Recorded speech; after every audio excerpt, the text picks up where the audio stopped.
Welcome to the first episode of the Showcast, a series of uninterrupted, unfiltered and uncensored conversations from film festivals and film markets, presented by The Film Verdict and hosted by yours truly, Matt Micucci. In our first interview, we'll be speaking with a man who, for many years, has been well known all over the world as an ambassador of Italian cinema. Roberto Stabile is, among other things, the head of the International Department of Anica Italy and the head of special projects of the Ministry of Culture with Cinecittà.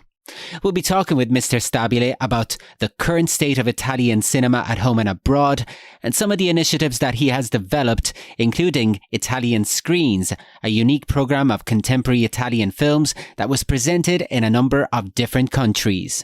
Lots to talk about, so let's get going. Fire up an audio teeny and listen to the audio waves as they fly through the air. This is the Showcast.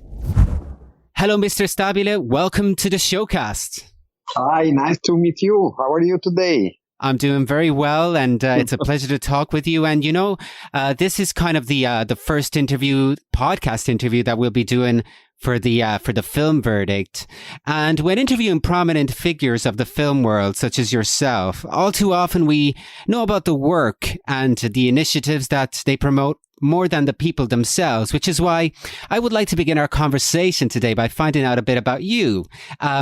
Could you tell us maybe about when it was that you became interested in cinema? And is there perhaps an early childhood memory that you could share with us, and that when you think back to it, you realize that's where it all might have started from? Yeah, thank you for your question. Yeah, my love for the cinema started when I was very, very young. I remember like it was just yesterday, the first time I've been to the cinema with my father, watching one James Bond movie with Sean Connery, so several years ago. Right. And from that moment, it started my love for the cinema, for all the audiovisual industry, but mainly for the cinema and for the American cinema. Also, if I promote the Italian movies. But I love so much James Bond movie. That's why when I've been the president of Lucana Film Commission, I do my best to attract the first 15 minutes of the last James Bond just to come to shoot in Lucania. And it was just a great success for me to obtain this great result. Correct me if I'm wrong, but I think that the James Bond movies have actually a connection with Italy, because so many films were shot there, and I think some were also co-produced with Italy too. Yeah, the last one started with 14 minutes just shooted in Matera, in the south of Italy, in the beautiful region of Lucania. Yes, and I was president of Lucania Film Commission at that moment. Right.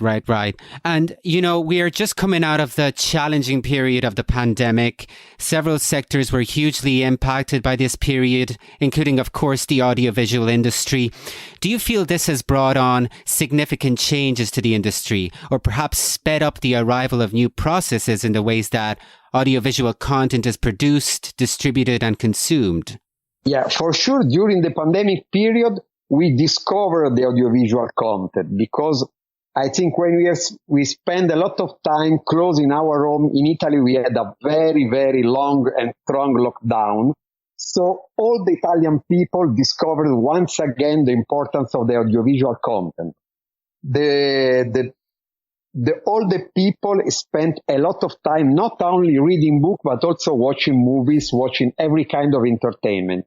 So after the pandemic, it's a little bit hard to go back to the cinema, because we lost the, how do you say I don't to explain exactly this, but we lost the need to go all together to watch the movie in the cinema. It's a little bit hard process, that one, but everyone watch a lot of audiovisual content at home, in the television, the iPad, in the telephone, everywhere. So we discovered the real importance of the audiovisual content during the pandemic period. Now we must push the people going back to the cinema, because this is the biggest problem now in our industry. What do you think is the main asset of going to the cinema? What are the positives that going to the cinema still has in the year 2023? First of all, the emotion to be shared together. When you go to the cinema, you share an emotion with all the other people. Also, it's a kind of event. Going to the cinema to watch movie is not the same that to switch on the television and watch at home. It's something like when you go to the church. If you pray alone in the home, is something. But if you go to the church with a lot of people, if there is a pope on the stage, is different than stay alone in your home. Right. It's or something like, also religious going to the cinema. Yeah, I think one of the great Italian filmmakers who used to make such comparisons was the much missed Bertolucci. He was always comparing the cinematic experience to something quite religious. So you're in good company. True, right. Certainly, when, you have been a part of the Italian film industry for a long time and you are well known outside the country as an ambassador of Italian cinema, including through your work with Annika and Cinecittà. So certainly you are attuned to the way that, Italian cinema is viewed on an international level. So when we consider, let's say, the latest round of Oscar nominations, where once again, no Italian movies were featured among the candidates, or even something else that comes to my mind, the critics' poll of the best films of all time on Sight and Sound, that maybe for the first time in history have no Italian movie in it, which to me is scandalous, but that's a different thing. But considering all this, do you feel that Italian cinema has maybe lost some of its shine and that it is always, that shine that it had in the past on an international level? Maybe you're right, but also because we the right way to choose the best movie for the Oscar. Now and this time in Italy, we produce a lot of movies, many movies. There are some polemic. For example, in this summer, the director Barbera from Venice Film Festival told that there are so many movies and the quality was not so exciting for him. So I think one problem is just to find a way to balance the biggest numbers of the production with the quality, because as you know, the quality needs also a little bit more time to create a movie, to write a good story, to find the right idea, to write the good story, and after to shoot in the right way. If you go so fast because you want to produce many movies, sometimes it's easy to lose the quality. Also, when you have a lot of nice movies, not too easy to choose the right one for the Oscar. What we are doing now with our Undersecretary of State in Culture for the Cinema is to find also the right way to choose the movie to be candidate nominee for the Oscar and to do a best campaign. Because as you know, Italy is one of the last country that choose the Italian movie. We choose after September, after Venice Film Festival, when all the other countries started the campaign. So we will work on it also to increase to put more power in our promotion. All the Italian audiovisual industry must be more involved in the promotion of the Italian movie candidate. And at the same time, we would like to use also our embassy around the world. So to do a state campaign to push our movie. That sounds very interesting. And, certainly if we were to consider that, as I put it, Italian cinema may have lost some of its shine abroad. Initiatives such as your brainchild, Italian Screens, are certainly a way to promote the richness of Italian film that I think it has retained over the years and still is true of today's cinema. But Mr. Stabile, we will definitely talk about Italian Screens in a moment. But before we do, I wanted to ask you, since, like I said, you are kind of known as, I said, ambassador of Italian cinema all over the world, what are the things that people, in your mind, admire the most or love the most about Italian cinema on an international level? First of all is our history. The story of the Italian cinema is great. Maybe also that's too big and don't let the new cinema shining like must be done. But any case, our story is a little bit hard also for us. I think also for the young generation, when they watch on the back and they know the biggest director, also in the star system, we had the great star in the Italian movie, not only as director, but also in actor and actress. It's not easy to do something new when you have one past so huge and so important. But any case, as you told, with the Italian Screen, now we are trying to push around the world all the new audiovisual industry. This project is created by the Italian Ministry of Culture with our foreign office. The idea is to promote the new movie around the world, to show the movie in the cinema with the public, but at the same time to involve the distributor to let that they see the movie with the public in the screening room in the cinema. And at the same time, we will explain to the distributor what the Italian government offer if they buy the Italian movie. Because now we have one of the best support in the Europe, like they have in France or in Germany, and we support the distribution of the Italian movie covering 30% of the cost of P&A with a cap of 30,000 euro. So we bring around the world good movies. We organize some kind of event using also our embassy all around the world. And we explain to the distributor how we support the movie. Interesting. And obviously, this is an initiative that has traveled to different parts of the world. Where has it traveled to? What has the reaction been like from the film professionals and also from the audiences? And were you surprised by any of those reactions? Yeah, we started just at the end of the last year. So it's a really new project. And the best reaction and also unexpected was in India. We traveled all around India, in all the places where we found an Italian. For sure, there is the Italian embassy in Delhi, but also we promoted our movies in all the places, also where it was just a small consulate, and it was amazing to see how many people came to watch Italian movies. And we know India is one of the hardest countries because the Indian audiovisual system is very close. They produce a lot of movies. There are Indian movie, very typical movie, but they open all the cinema and so many Indians come to watch Italian movies. It was amazing the reaction of the public in India. But we traveled also in South America.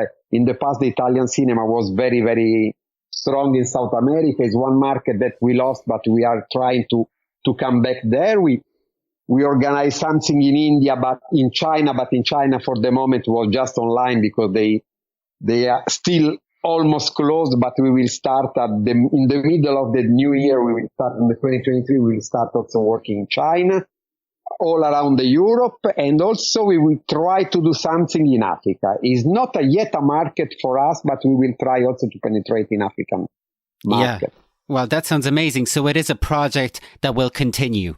We will start from March of this year, from the South Africa until the North Africa, all the countries just in the Mediterranean Sea. We would like to do something also in the United States. We will go back in Argentina, in Brazil, in Mexico, in Colombia, everywhere. So right. We are planning now the next year, but will be a very, very important project.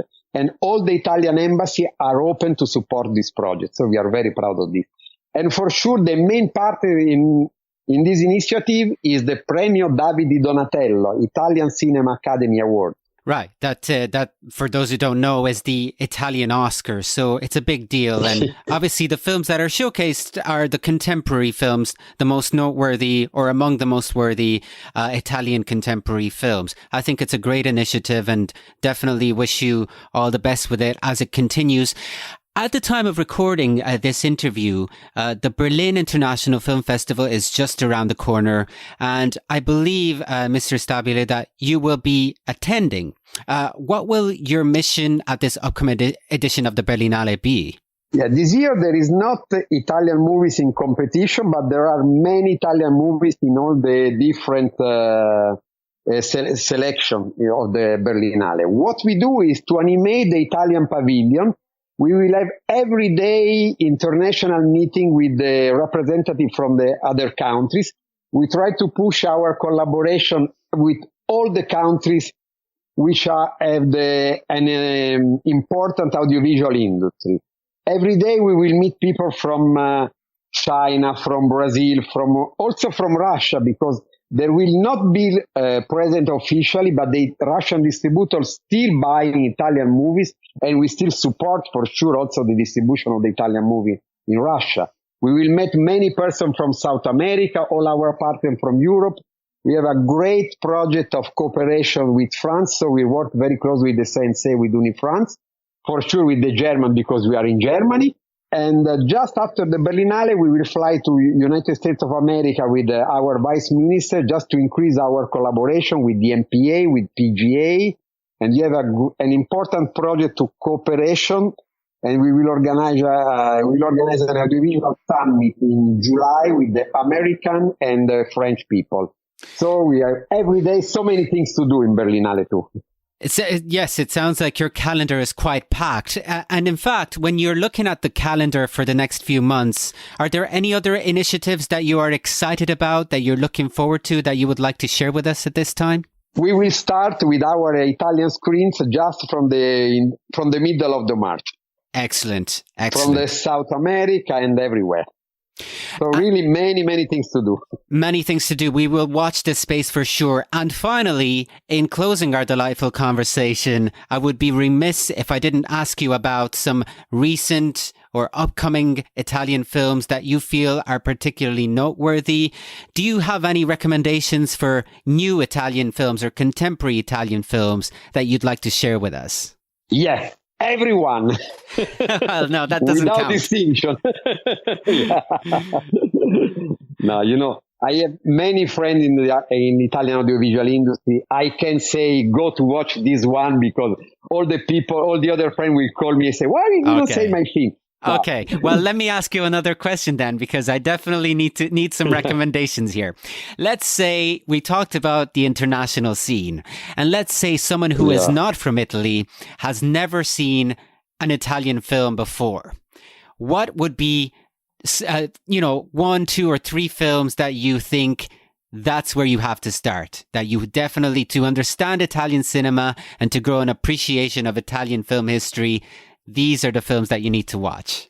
I think watching, not this year, but it's in the recent past, is one of the most sold around the world, and also that they did a lot of the different version, is Perfetti Sconosciuti from Paolo Genovese. Yes. Because it's simple movie, but it was a success all around the world. And after that, for sure, our big maestro of this time, there are so many. But I think a kind of example of the Italian movie done with not a lot of money, but with a huge idea and with it was a great success, box office everywhere. It was just Perfetti Sconosciuti. Well, thank you very much for joining us. It has been a pleasure talking with you. Thanks a lot. Thanks to you, and see you soon, I hope. Well, I hope you have enjoyed our conversation with Roberto Stabile, and I encourage you to keep an eye out, or more appropriately, an ear out, for future podcast conversations of the Showcast. We'll soon be landing in Berlin for this year's edition of the Berlin International Film Festival, so you can look forward to some interesting conversations on location there, whether with filmmakers presenting their works, special guests, or film industry professionals attending the fabled European film market. Till the next time, this is Matt Micucci signing off. See you soon.